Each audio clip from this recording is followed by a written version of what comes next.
नमस्कार, Taratara boys YouTube channel के अंदर आप सभी का एक बार फिर से बहुत बहुत स्वागत है। और बड़ी खबर निकलकर सामने आ रही है। भारत के लिए बहुत ही बड़ा झटका दिया गया है नेपाल के द्वारा, क्योंकि अभी खबर सामने ये आ रही है कि आज सुबह ही नेपाल की सेना और आर्मी ने भारत की सीमा बॉर्डरी इलाकों पर हमला कर दिया है, जिसके अंदर कई ज़्यादा और काफ़ी ज़्यादा नुकसान होने की खबर सामने भी आ रही है। वहीं पूरी खबर और पूरी बात आपको बता दें कि उत्तराखंड बॉर्डर पर भारत और नेपाल के बीच की सीमा पर नेपाल ने अपने सैनिकों को भेजकर बड़ी कार्रवाई की है, जिसके चलते नेपाल के प्रधानमंत्री ओली ने भी बयान दिया है कि अब भारत और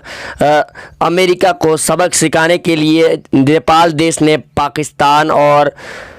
चीन से हाथ मिला दिया है। क्योंकि आपको बता दें कि पिछले 2 से 3 महीनों के अंदर चीन और भारत के बीच में काफ़ी ज़्यादा विवाद भी चल रहा था, और गलवान घाटी और लद्दाख के बॉर्डर पर जिस प्रकार से घटनाएं घटित हुई है, उसके बाद में नेपाल के अलग ही तेवर नज़र आ रहे हैं। वहीं नेपाल के पीएम ओली के द्वारा नेपाल का नया नक्शा जारी करने के अंदर भारत के नक्शे में काफ़ी ज़्यादा जो इलाके थे वो नेपाल के अंदर बताए गए थे, जिसके बाद में विवाद काफ़ी बड़ा था। उसके बाद में राम मंदिर को लेकर भी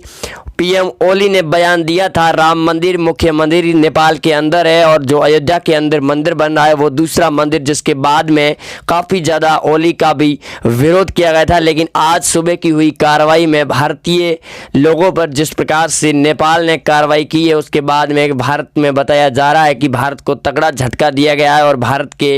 हेलीकॉप्टरों को भी तबाह किया गया है सीमा इलाकों पर। वहीं आपको बता दें कि नेपाल पहले भी ऐसे कई बार हरकतें कर चुका है, और अब लगातार चीन के साथ में जिस प्रकार से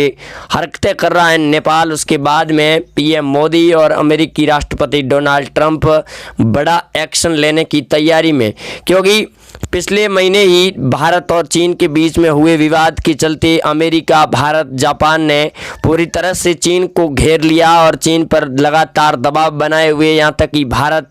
और अमेरिका, जापान और ऑस्ट्रेलिया तीनों ही समुद्र के अंदर महासंग्राम और युद्धाभ्यास भी कर रही है चीन को सबक सिखाने के लिए। लेकिन उससे पहले ही चीन और नेपाल जिस प्रकार से भारत और अमेरिका के लिए बड़ी चुनौती देता हुआ खड़ी कर रही है, नए नए प्रकार के हथियार लेकर आ रही है, उसके बाद में काफ़ी ज़्यादा नुकसान भी हो रहा है भारत और अमेरिका को। वहीं चीन और नेपाल और पाकिस्तान के हाथ मिलाने के बाद लगातार बड़ी बड़ी खबरें निकलकर सामने आ रही है, लेकिन भारतीय सैनिक भी पूरी तरह से सीमाओं पर डटे हुए। वहीं गलवान घाटी के अंदर चीन और भारत के बीच में हुई झड़प के अंदर चीन को काफ़ी ज़्यादा नुकसान, तो भारत को उससे भी ज़्यादा काफ़ी नुकसान हुआ था। लेकिन चीन को जब भारत ने बड़ा झटका देते हुए सभी व्यापारों को बंद कर लिया, तो चीन काफ़ी ज़्यादा नुकसान के अंदर भी आ पहुंचा था और जीडीपी भी गिर गई थी। लेकिन अब चीन ने नेपाल के साथ में हाथ मिलाकर नेपाल और चीन दोनों ही भारत और अमेरिका को सबक सिखाने के लिए नए नए पैंतरे भी अपना रहे हैं। वहीं आज सुबह 4 बजे के आसपास की हुई इस घटना के बाद में भारत के अंदर काफ़ी ज़्यादा हलचल भी मची हुई है चीन और नेपाल को लेकर, क्योंकि जिस प्रकार से चीन ने जो हरकतें की थी वैसी ही हरकत अब बॉर्डर पर नेपाल करता हुआ नज़र आ रहा है। क्योंकि नेपाल ने पिछले महीने ही अपने नक्शे के अंदर भारत के कई इलाकों को अपने नेपाल के अंदर बता दिया था, जिसके बाद में भारत और चीन ने मिलकर विदेश मंत्रालय से गठबंधन जोड़ करके नेपाल को वापस हटने के लिए तैयार किया था। लेकिन अब एक तरफ नेपाल तो दूसरी तरफ चीन दबाव बना रहा है भारत को लेकर। वहीं सीमाओं पर लगातार घुसपैठ भी कर रहे हैं दोनों देश। वहीं खबर ये भी सामने है कि आज सुबह ही एक अमेरिकी जासूसी विमान को चीन के द्वारा गिरा दिया गया चीन के अंदर, जिसके बाद में अमेरिका में भी काफ़ी ज़्यादा हलचल पैदा हो रखी है और चीन लगातार नए नए खोज और सैन्य शक्ति का प्रदर्शन भी कर रहा है। वही खबर ये भी सामने आ रही कि चीन ने हाल ही में एक ड्रोन हेलीकॉप्टर की टेक्निक से नया हथियार बनाया, जो चीन देश के अंदर बैठकर इसे ऑपरेट किया गया जाएगा, और इसकी तबाही देखकर पूरे विश्व के अंदर ये सबसे भारी पड़ता हुआ नजर आएगा। क्योंकि तेजस और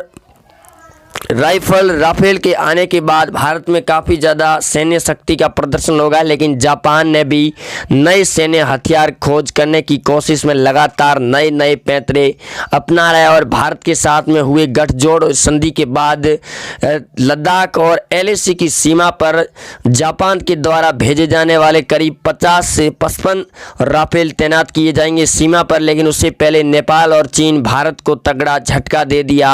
जाएगा इन दोनों देशों के गठजोड़ के बाद में, क्योंकि ओली पिछले कई महीनों से भारत के खिलाफ में बड़ी साजिश रचने की प्लानिंग भी तय कर रही है चीन के साथ में, और चीन उनकी पूरी की पूरी मदद करता हुआ भी नजर आ रहा है। तो भारत की मदद करने के लिए ऑस्ट्रेलिया, जापान और अमेरिका तीनों ही देश भारत के साथ में खड़े हैं, क्योंकि जिस प्रकार से अमेरिकी विदेश मंत्री और राष्ट्रपति डोनाल्ड ट्रंप ने बयान दिया था कि भारत ने जवाबी कार्रवाई के अंदर चीन और नेपाल को जो कड़ा जवाब दिया है, उसके बाद में काफ़ी ज़्यादा चीन और नेपाल के अंदर हलचल है। लेकिन अब नेपाल रुकने का नाम नहीं ले रहा है। इसके बाद में पीएम मोदी के सामने और भी चिंताएं बढ़ती हुई नजर आ रही है कि आखिरकार जिस प्रकार से हर एक देश से दबाव बन रहा है भारत को लेकर, क्योंकि भारत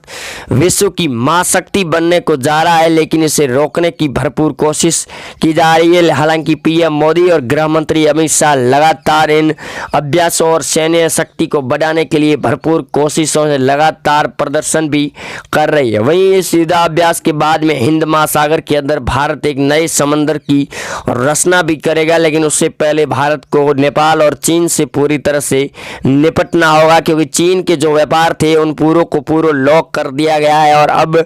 नेपाल की बारी है कि नेपाल के अंदर भारत के चल रहे प्रौद्योगिकी संस्थानों को भी जल्द से जल्द बंद करके चीन, और जिस प्रकार से चीन को सबक सिखाया गया था उसी प्रकार नेपाल के पीएम ओली को भी सबक सिखाया जाएगा। वहीं ओली की बात करें तो पीएम ओली के साथ महाभियोग की परीक्षा भी चल रही है और उनकी कुर्सी बचाने के लिए लोकतांत्रिक पार्टी का सहारा भी लिया जा रहा है, लेकिन अब ओली की कुर्सी बचना नामुमकिन नजर आ रही है। जिसके बाद में ओली लगातार नए नए पैंतरे अपनाकर भारत को कमजोर करने की पूरी तरह से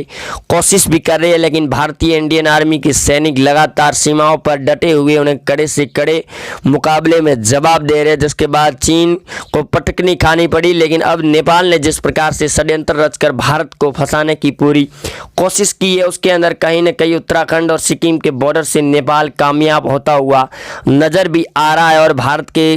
करीब 5 से 7 विमान गिराए जाने की खबर सामने भी आ रही है। वहीं चीन लगातार भारत पर दबाव बनाए हुए, तो दूसरी तरफ अमेरिका को पिछले 2 दिनों में चेतावनी भी दे चुका है चीन कि अमेरिका अगर ज़्यादा उछलने की कोशिश करेगा तो उसके साथ भी जल्द से बड़ी कार्रवाई की जाएगी। जिसके बाद में अमेरिका काफ़ी नर्वस नज़र भी आ रहा है चीन के साथ में, लेकिन लगातार गुप्त जानकारी के अनुसार भारत की पूरी आर्थिक मदद भी कर रहा है चीन देश के साथ में। अमेरिका देश पूरी मदद भी कर रहा है भारत की, और इसके चलते चिंग जिनपिंग पूरी तरह से शक्ति बढ़ते हुए नजर आ रहे कि कुछ भी हो सकता है। इन पिछले महीने में जिस प्रकार से भारत और चीन के बीच में हुआ था, उसके बाद में हर एक देश चीन की सीमाओं पर लगातार दबाव बनाए हुए, और एलओसी की सीमा पर करीब चीन की आर्मी करीब 5 से 7 किलोमीटर पीछे भी चली गई है। लेकिन जीपीएस और सैटेलाइट की तस्वीरों में जो कल की खबरें में सामने आई थी कि चीन ने और अधिक अपनी टुकड़ियां भी बढ़ा ली गई है। वहीं वायुसेना भारतीय ने ऑर्डर ये भी दिया है कि जल्द से जल्द नए 10 हेलीकॉप्टर और हेलीपैडों की तैयारी करें, यानी कि अंदाज़ा ये लगाया जा सकता है कि कुछ और बड़ा होने की पूर्ण संभावना भी जताई जा रही है। राष्ट्रपति डोनाल्ड ट्रंप पहले से ही कह चुके हैं कि चीन के साथ में अब बर्ताव बुरा ही किया जाएगा, क्योंकि विदेश मंत्री के बयान के बाद में भारत और अमेरिका के बीच काफ़ी ज़्यादा सैन्य शक्ति का प्रदर्शन भी किया जा रहा है। और खबर ये थी कि राष्ट्रपति और विदेश मंत्रालय ने यह भी कहा था कि चीन जिस प्रकार से हरकत कर रहा है, उसके बाद अमेरिका ने पूरी तैयारियां भी कर ली है और जल्द ही चीन के खिलाफ बड़ा एक्शन लेने की तैयारी में होगा चीन। जिसके चलते भारत के पीएम मोदी ने भी बयान दिया था कि अमेरिका के साथ के मिलकर भारत भी चीन के लिए बड़े एक्शन और बड़ा झटका देने की तैयारी में है। इससे पहले भारत ने चीन को झटका भी दे दिया, और अब नेपाल की सीमा पर जिस प्रकार से तनाव बढ़ रहा है, उसके बाद में भारत को काफ़ी ज़्यादा नुकसान होने की संभावना है। लेकिन ओली जिस प्रकार से बड़े एक्शन ले रहे हैं, उसके बाद में पीएम मोदी भी अब नेपाल के साथ आर्थिक समझौते तोड़ने को तैयार हो चुके हैं। वहीं उच्च अधिकारियों के साथ में बैठकें भी जारी है चीन, भारत और नेपाल के बीच में कि जिस प्रकार से विवाद बढ़ रहा है इसको कम किया जाए और पूरी तरह से रोका जाए, और जिस प्रकार से पहले से मित्रता चल रही थी उस मित्रता को फिर से कायम किया जाए। क्योंकि अभी हाल ही में जिस प्रकार से जो तनाव की स्थिति बनी हुई थी, इसके बाद लगातार प्रदर्शन जारी था और दोनों ही देशों को काफ़ी ज़्यादा नुकसान भी हो रहा था, जिसके चलते उस अधिकारियों के साथ बैठकें भी हो रही थी। लेकिन अब जिस प्रकार से नेपाल ने जो हरकतें करी है उसके बाद में भारत उस पर एक्शन लेने की तैयारी में है। लेकिन उससे पहले भारत को जवाबी कार्रवाई के अंदर नेपाल को कुछ सबक सिखाना होगा। वहीं आप जुड़े रहेंगे हमारे साथ में, चैनल को ज़्यादा से ज़्यादा फॉरवर्ड आगे वीडियो को जरूर करें और चैनल को सब्सक्राइब करके लाल बटन जरूर दबाएं। मिलते हैं अगले अपडेट में। जय हिंद।